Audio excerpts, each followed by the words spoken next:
তো দেখো পাউরুটিগুলো বানানো হয়ে গেছে। হ্যালো বন্ধুরা, ডিজিটাল কুকিং থেকে সবাইকে স্বাগত জানাই। তো আমি আজকে আবার অন্যদিনের মতো নতুন একটা রেসিপি নিয়ে এসেছি।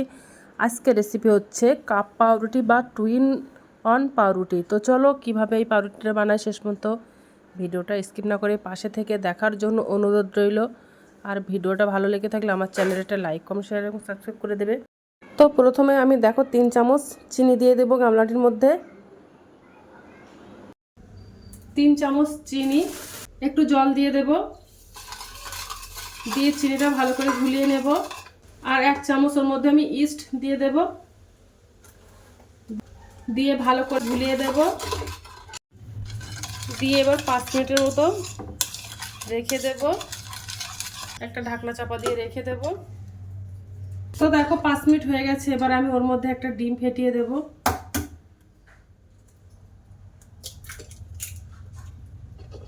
দিয়ে ডিমটা ভালো করে গুলিয়ে নেব।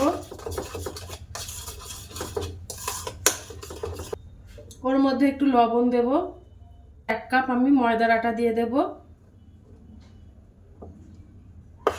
দিয়ে ভালো করে মিশিয়ে নেব। দিয়ে ভালো করে মিশিয়ে নেব।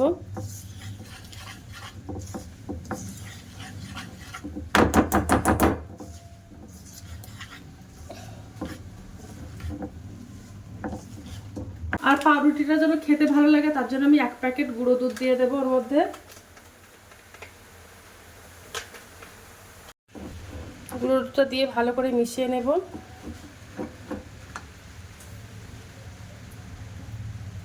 আর ওর মধ্যে আমি উষ্ণ গরম জল দিয়ে দেব, দিয়ে ভালো করে একটা ব্যাটার বানিয়ে নেব আটাগুলো মিশিয়ে।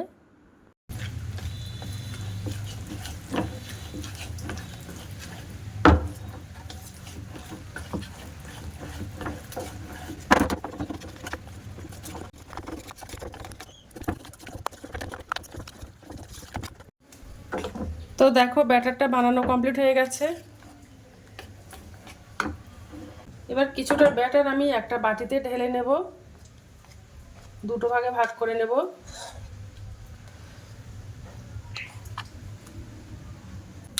আর এর মধ্যে আমি একটু ফুড কালার দেব, লাল কালার।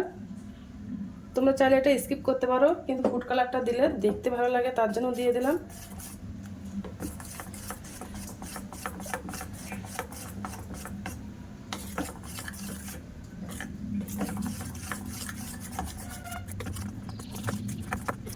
তো দেখো ফুড কালারটা মেশানো হয়ে গেছে। তো দেখো 3টে কাপ নিয়ে নিয়েছি। এই কাপের মধ্যেই কিন্তু আমি টু ইন অন পাউরুটিটা বানাবো। এবার আমি কাপগুলোতে একটু সাদা তেল ব্রাশ করে নেব।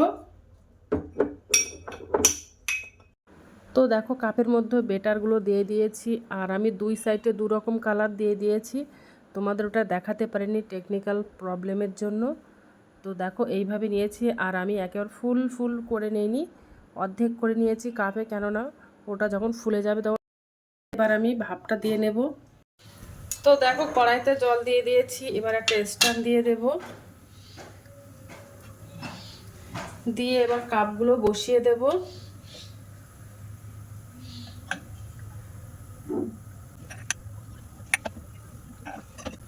আর দেখো বাটিটা একটু এক্সট্রা হয়ে গিয়েছিল, বাটিটাও দিয়ে দিয়েছি, একটা ঢাকনা চাপা দিয়ে দিয়েছি।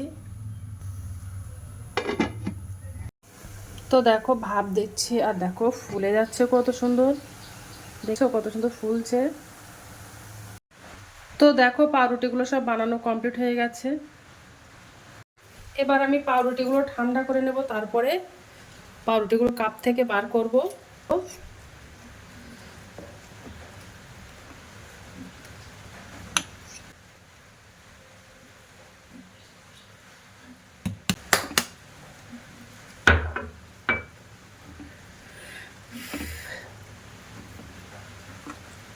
সুন্দর হয়েছে, দেখো স্পঞ্জ মতো নরম।